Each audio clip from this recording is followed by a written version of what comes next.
దినోత్సవ సందర్భంగా doctor BR Ambedkar గారి విగ్రహానికి పూలమాలలు వేసి నివాళులు అర్పించడం జరిగింది.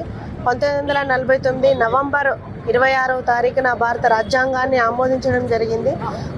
ప్రపంచంలోనే అతిపెద్ద భారత రాజ్యాంగం అనేది ఎంతో సమగ్రమైనది, విశిష్టమైనదిగా కూడా పేరు పొందింది. భారత రాజ్యాంగాన్ని రూపొందించడంలో డాక్టర్ బిఆర్ అంబేద్కర్ గారు కీలక పాత్ర పోషించారు. అసలు భారత రాజ్యాంగంలో 395 ఆర్టికల్స్, 22 భాగాలు, 18 షెడ్యూల్స్ కూడా ఉన్నాయి.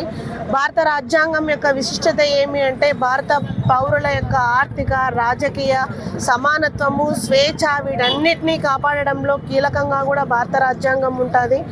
మనం చూసుకుంటే ఈరోజు ఆంధ్ర రాష్ట్రంలో భారత రాజ్యాంగాన్ని అవమానపరిచేలాగా చంద్రబాబు నాయుడు గారు పరిపాలన చేస్తూ ఉన్నారు. ఈరోజు ఇచ్చిన హామీ అమలు చేయాలి అని ప్రశ్నిస్తుంటే కేసులు పెడతా ఉన్నారు. ప్రజలు సంక్షేమ పథకాలు ఇవ్వాలి అని ఎదురు చూస్తూ ఉన్నారు. ఈరోజు పిల్లల దగ్గర నుంచి పండు ముసలి వాళ్ళ రక్షణ కోసం ఎదురు చూస్తూ ఉన్నారు. ఈరోజు నిరుద్యోగులు ఉద్యోగాల కోసం ఎదురు చూస్తూ ఉన్నారు.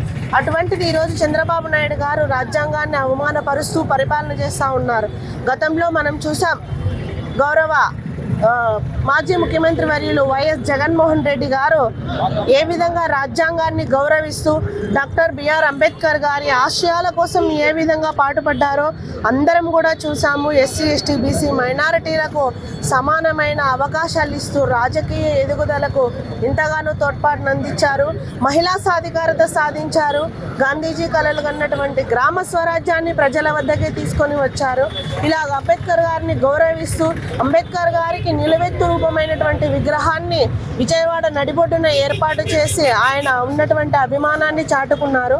అదే ఈరోజు మనం చూస్తే చంద్రబాబు నాయుడు గారు అదే విగ్రహానికి వెలుగు లేకుండా చేస్తూ ఉన్నారు. శిలాఫలకాలు పగలగొడుతూ ఉన్నారు. ఈరోజు రాజ్యాంగాన్ని అవమానపరిచేలాగా పరిపాలన చేస్తూ ఉన్నారు. ఇప్పటికైనా కూడా చంద్రబాబు నాయుడు గారు బుద్ధి తెచ్చుకొని ప్రజలకు ఇచ్చినటువంటి వాగ్దానాలు నెరవేర్చాలని కూడా ఈ సందర్భంగా తెలియజేస్తూ అందరికీ కూడా రాజ్యాంగ దినోత్సవ శుభాకాంక్షలు తెలియజేస్తా ఉన్నాం.